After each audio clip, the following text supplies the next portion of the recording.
Hi అండి, welcome to home style. అందరూ ఎలా ఉన్నారు? అందరూ బాగుండాలి, అందులో మనం ఉండాలి. ఇంక ఇవాళ ధనుర్మాసం ప్రారంభమయ్యి 5 రోజులు అయిపోతుంది కదండి. ఇవాళ వ్లాగ్లో మేము ఎలా పూజ చేసుకున్నాం, మేము ఎలా కుకింగ్ ఇవాళ వ్లాగ్ అయితే షేర్ చేస్తాను. ఇవాళ డైలీ రొటీన్ ఎలా జరిగింది మాకు అన్నది ఇందులో షేర్ చేస్తాను. ఇంక ఇప్పుడైతే బంగాళదుంపలు అయితే మీకు కర్రీ చూపిస్తానండి. అలాగే ఇవాళ పూజలు, వ్రతాలు, ఇంకా మార్గళి నెల అనగానే మీకు తెలుసు కదండి, మనం దామోదరుడికి పూజ చేసుకుంటూ ఉంటాము. అలాగే మనకు ఆండాళ్ళ తల్లి దామోదరుని ఎలా చేరుకోవాలి అన్నది, సులభమైన మార్గంలో ఎలా ఆచరించాలి ఈ వ్రతం అన్నది. హాయ్ అండి, వెల్కమ్ టు హోమ్ స్టైల్. అందరూ ఎలా ఉన్నారు? అందరూ బాగుండాలి, అందులో మనం ఉండాలి. ఇంకా మార్నింగ్ అయితే వర్షం అయితే స్టార్ట్ అయిపోయిందండి. అప్పుడే 2-3 రోజుల నుంచి వానది ఉంటుంది, తుఫాను అంటున్నారు. ఆల్మోస్ట్ కోస్తా జిల్లాలో అన్నిటికీ కూడా ఈ ఎఫెక్ట్ ఉందని కూడా అంటున్నారండి.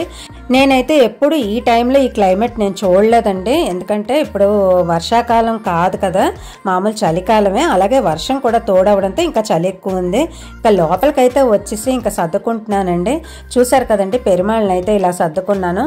మనకి ఆండాళ్ళ తల్లి పెరుమాళ్ళని ఎలా చేరుకోవాలి అన్నది సులభమైన వ్రతం అయితే ధనుర్మాస వ్రతము అని అంటూ ఉంటారు. ఈ 30 పాసురాలు చదివితే చాలా మంచిదని కూడా అంటారు. మనకు వైకుంఠ ప్రాప్తి కలుగుతుందని కూడా అంటారండి. అలాగే శ్రీ రంగనాథుడిని మనం చేరుకోవాలన్నా సరే ఇది చాలా సులభమైన వ్రతం అని కూడా అంటూ ఉంటారు. ఇంకా దానికోసం బయట ఇంకా అలంకరణ అది చేసుకుందామని చెప్పి గరుడాళ్వారు ఒక పుత్రికే ఆండాళ్ళ తల్లి. అలాగే ఇంకా మనం ఏ పని చేసినా సరే వినాయకుడిని మనం పూజిస్తూ ఉంటాము. ఆ విశ్వక్షేణ వారిని తలుచుకుంటూ ఒక వినాయకుడి బొమ్మ అయితే సర్దుకున్నానండి. అలాగే మనం ఫస్ట్ గురువుని తలుచుకుంటాం కాబట్టి పక్కన రామానుజుల వారిని పెట్టుకున్నాను. అలాగే పెరియాళ్వారి పుత్రిక కాబట్టి గరుడాళ్వారిని పెట్టుకున్నాను. ఏంటండి పెరియాళ్వారి పుత్రిక అని గరుడాళ్వారిని పెట్టుకున్నాను అని అనుకున్నారా? మనకి గరుడాళ్వారి యొక్క అంశే కదా పెరియాళ్వారుగా మనకు అవతరించారు అని అనుకుంటాము. ఆళ్వారు మనకి 12 ఆళ్వారులో పెరియాళ్వారు కూడా మనకి స్మరించుకున్నా, మనం దండం పెట్టుకున్నా సరే మనకి వైకుంఠ ప్రాప్తి అని అంటారు కదా. అలాగే ఎన్నో పాసురాలు, ఎన్నో కీర్తనలు పెరియాళ్వారు కూడా రచించి మనకి ఇప్పటి వరకు అనుగ్రహాన్ని మనం ఎంత సులువుగా పొందొచ్చు అన్నది మనకి చెప్పిన ఆళ్వారిలో ఒక ఆయన కదా. అలాగే అయోనిజగా జన్మించారండి. ఆయనకి మనం ఏదైనా మన పెరియాళ్వారికి ఏదైనా చెయ్యాలి అని అనుకుంటూ ఆండాళ్ళ తల్లిని మనకి అయోనిజగా అవతరించి పెరియాళ్వారి కంట పడినట్టు చేశారండి. ఇంకా చామంతి పూలు అయితే ఉన్నాయి. ఈరోజు ఇంకా అలా సర్దుకున్నాను అన్నీ కూడాను. మనకి ఇప్పుడు ఎక్కడైనా సరేనండి, ఈ పిక్చర్ మనకి ఎంత ఆనందం అనిస్తుందని మనకి చెప్పక్కర్లేదు కదా. వైకుంఠంలో ఆ రంగనాథుడి పక్కన లక్ష్మీదేవి పాదాలు పట్టుకుని ఉన్నది మనకి చాలా ఇన్స్పైరింగ్గా ఉంటుంది. చాలా చూస్తేనే చాలా ముచ్చటగా ఉంటుంది కదండి. ఎప్పుడైనా సరే మనం నారాయణమూర్తిని కలిపి మన లక్ష్మీదేవిని, లక్ష్మీనారాయణలు పూజిస్తేనే మనకి ఏదైనా ఫలిస్తుంది అని అంటూ ఉంటారు. దానికోసం ఇంకా అందరినీ ఇలా సర్దుకుని ఇంకా చామంతులతో అయితే అలంకరించుకున్నానండి. ఇప్పుడు గోదాదేవి ఎప్పుడు కూడా రంగనాథుడికి పూలు అలంకరించి తాను వేసుకుంటూ, తాను అలంకరించిన పూలు రంగనాథుడికి వేస్తూ అలా అర్చించుకుంటూ ఉండేవారని మన అందరికీ తెలుసు కదా. పూలు ఎంత ముఖ్య పాత్ర పోషిస్తుంది అన్నది ఈ నెల్లాళ్ళు మనకి చాలా బాగా దొరుకుతాయి. అలాగే మనకి చాలా నిండుగా కళగా కూడా అనిపిస్తూ ఉంటుందండి. పటాలన్నిటికీ పూజ చేసుకోవడం, ఇలా పువ్వులతో అలంకరించుకోవడం అన్నీ కూడాను. ఇంకా బయట లోపల అలంకరణ ఇలా పూర్తి చేసుకుని ఇంకా పూజ అయితే ఇలా కానిచ్చేసుకుంటున్నానండి. ఇంకా పాసురం అయితే ఈరోజు 5వ పాసురం కదండి. ఇంకా దాని గురించి అయితే ఇంకా పాసురాలు అవి ఇలా చదువుకుంటున్నాను. అలాగే ఇంకా కోవిల్కి వెళ్దామని ఇంకా కోవిల్కి అయితే వచ్చేసామండి. ఒక్కొక్క రోజు ఒక్కొక్క పాసురానికి ఒక్కొక్కళ్ళు పూజ చేసుకుంటూ ఉంటాం. అలాగే ఈరోజు మా పాసురం అండి. ఈరోజు కోవిల్లో ఇంకైతే పూజ అది ఇలా కానిచ్చుకుంటున్నాము. ఇంకా పాసురం అయితే సేవించుకుంటున్నానండి.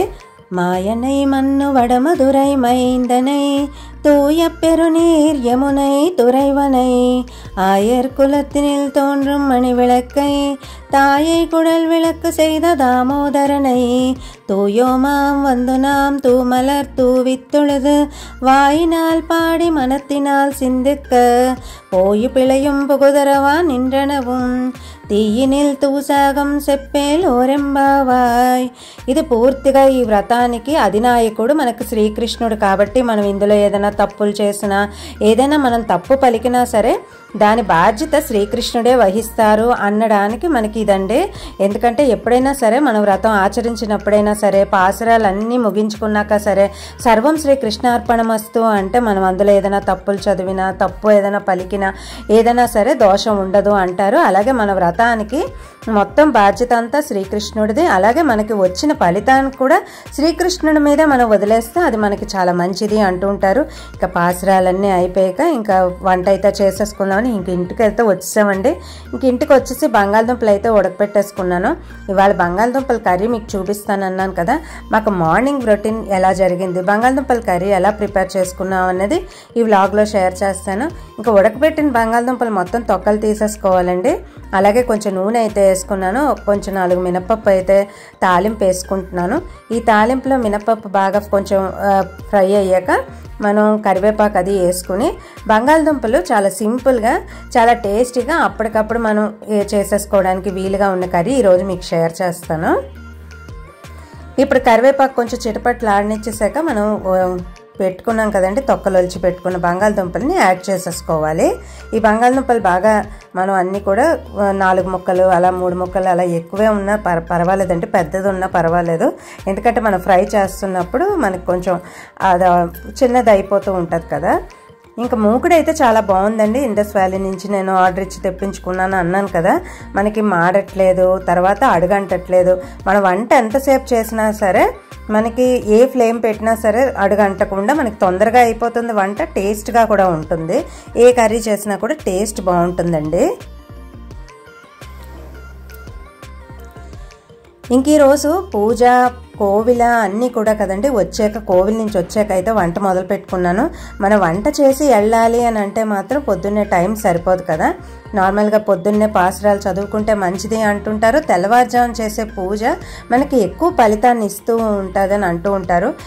ఎప్పుడైనా సరేనండి, మనం 10 గంటలకి ఆఫీస్ టైంలో ట్రాఫిక్లో వెళ్ళే ఆఫీస్ కన్నా మనం తెల్లవారుజామున ట్రావెలింగ్కి ఎప్పుడైనా తెల్లవారుజామున మనం ట్రైన్ కోసం ఏదైనా వెళ్తూ ఉంటాం కదా, అప్పుడు రీచ్ అవ్వడం మనకి ఈజీగా ఉంటుంది కదా ట్రాఫిక్ లేనప్పుడు. ఇది కూడా సేమ్ ఇంచుమించు అంతేనండి.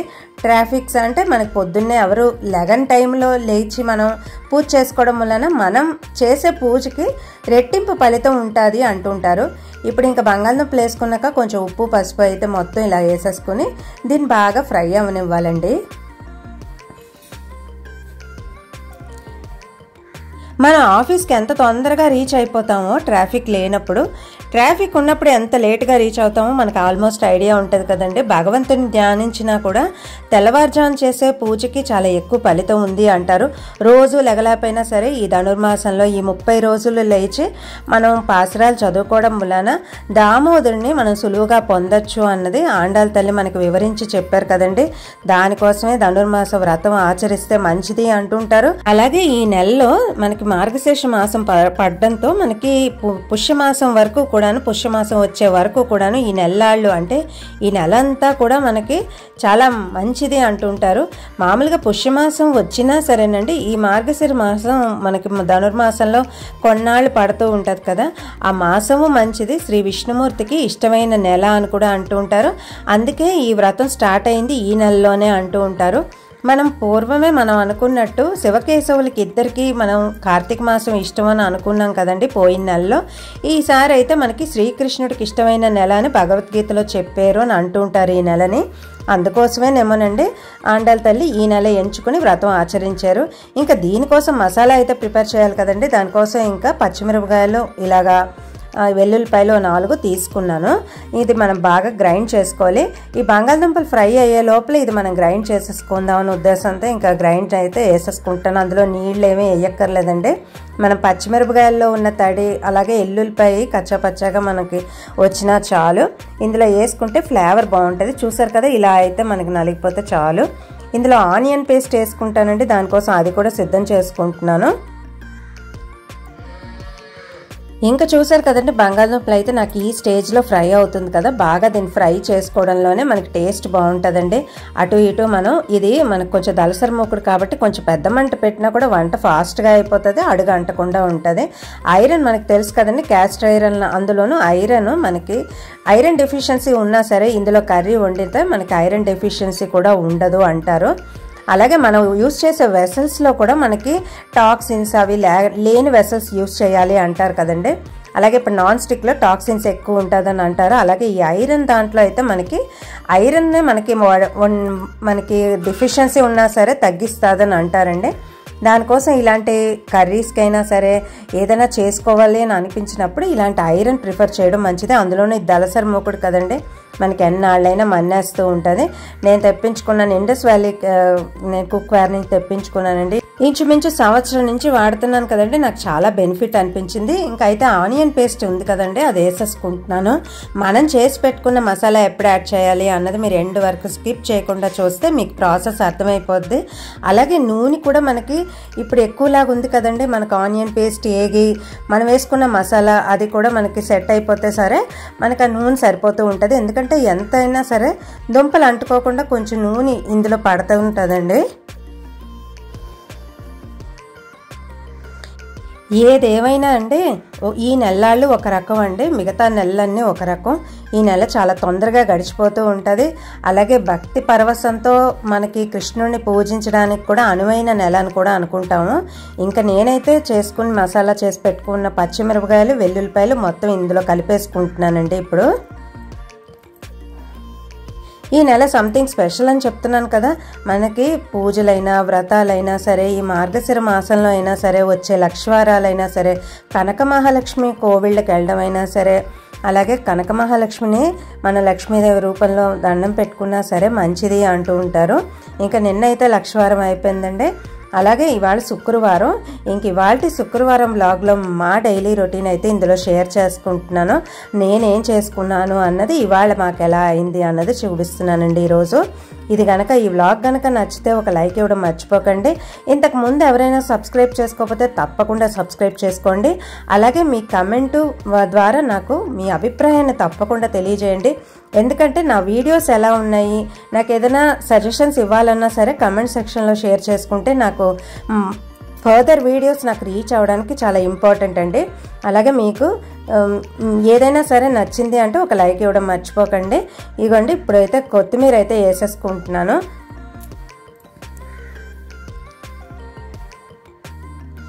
ఇంకా ఫైనల్ టచ్ మనకు కొత్తిమీర వేస్తేనే ఆ టేస్ట్ బాగుంటుందని అన్ని కర్రీలకి ఎలాగ అనిపిస్తూ ఉంటుందో దీనికి కూడా అంతేనండి. అలాగే పచ్చిమిరపకాయలు, వెల్లుల్లిపాయ మా అత్తగారు ఉన్నప్పటి నుంచి కూడా అలాగ ఈ గట్టిగురు అనేసరికి అవి వేసివ్వరండి.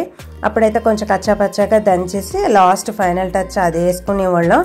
అలాగే ఈరోజు మేమేం చేసుకున్నాము అన్నది ఇందులో షేర్ చేశాను. ఈ కర్రీ కూడా వేడివేడి అన్నంలో చాలా సూపర్గా ఉంటుందండి. అలాగే మనం ఇది ఎప్పుడైనా సరే నాకు ఫేవరెట్ అని అనిపిస్తూ ఉంటుంది. మిగతా కర్రీలు ఒక ఎత్తు అండి, ఇది ఒక ఎత్తు. ఎందుకంటే ఇది చేస్తే మాకు నచ్చపోవడం అంటూ ఉండదు, అందరూ బాగానే తినేస్తూ ఉంటారు, ఏమి అనరు. అలాగే ఒక్క బంగాళదుంపతోనూ మనకు ఆనియన్ పేస్ట్ ఇంతకు ముందే మీకు షేర్ చేశాను కదా, ఉల్లిపాయలు, ధనియాలు, కొంచెం జీలకర్ర, ఉప్పు, కారం, అల్లం, వెల్లుల్లిపాయ అన్నీ మనం మిక్స్ చేసి మసాలా పేస్ట్ చేసి పెట్టేసుకుంటే మనం ఏ కర్రీలో అయినా మనకు వాడుకోవచ్చు. అలాగే ఆఫీసులకు వెళ్ళే వాళ్ళకి ఈజీగా అది పనికొస్తుందన్న ఉద్దేశంతో ఇందులో ఈ కర్రీ షేర్ చేశాను. ఒక బంగాళదుంపతోనే మనం అద్భుతం సృష్టించవచ్చండి. అలాగే మార్నింగ్ రొటీన్ అయితే మనం ఈజీగా ఇది చేసి పెట్టేస్తే ఎవరైనా సరే మా ఇంట్లో తినేస్తూ ఉంటారు. దీన్ని ఏమన్నారు, ఇంకా రైస్ అయితే అయిపోయింది. ఒక పక్క పాలైతే కాగబెట్టేసుకున్నాను. 3 పొయ్యిలు 4 పొయ్యిలు ఉన్నా సరే ఖాళీ ఉండదు అనిపిస్తూ ఉంటుంది. మరి మీకు అలాగే అనిపిస్తుందా అన్నది డెఫినెట్గా షేర్ చేసుకోండి. అలాగే ఇంకా 5వ రోజు అయితే పాసరం అయితే మీకు షేర్ చేశాను. అలాగే 5వ రోజు రథం అయితే ఇంకా అయిపోయింది. మనకి ఈ 30 రోజుల్లో అప్పుడే 5 రోజులు అయిపోయా అనిపిస్తుంది. ఈసారి భోగి అయితే మనకి 13వ తారీఖు పడిందని అంటున్నారు. అలాగే ఇంకా తొందరగా అయిపోతున్నాయి అనిపిస్తుంది. 25 రోజులు అంటే పండగ వచ్చేసరికి ఇంకా మనకి 25 రోజులే ఉందని అనిపిస్తుంది. ఈ వ్రతం అవ్వడమే మనకి పండగ స్టార్ట్ అయిపోతూ ఉంటుంది. అలాగే ఈ నెల అంతా కూడా అడావిడే. అంతేనండి వాటి బ్లాగ్. నచ్చితే లైక్ చేయండి. ఇంకో వీడియోలో మళ్ళీ కలుస్తాను. Thank you for watching. కదా, అంతేనండి. నచ్చితే లైక్ చేయండి, షేర్ చేయండి, కామెంట్ చేయండి, సబ్స్క్రైబ్ చేయడం మర్చిపోకండి. Thank you for watching.